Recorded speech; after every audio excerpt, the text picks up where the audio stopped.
Hello friends, welcome back to my new video guys and my YouTube channel guys. Today friend we are going to talk about guys Samsung phone guys apps notification setting guys.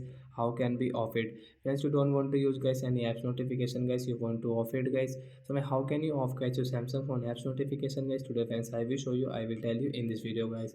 So before starting video friends, first of all go and subscribe the channel guys, click the bell icon, like the video guys. So friends, now let's see guys how can we off guys Samsung phone apps notification guys. We will on guys our phone setting guys. After on phone setting guys, click on guys your phone notification setting guys, tap here. Once you can see your apps notification guys, we will tap here. So once you can see guys your all app list guys here. So friends, which app guys you want to off notification, like that guys you want to off guys your Play Store notification guys, Google notification guys, the Gmail notification guys, gallery and get drive notification guys you will off. So once you will off guys your Chrome notification. So friends, your Chrome notification will not come in your Samsung phone. So like that guys, we can turn off guys phone apps notification guys.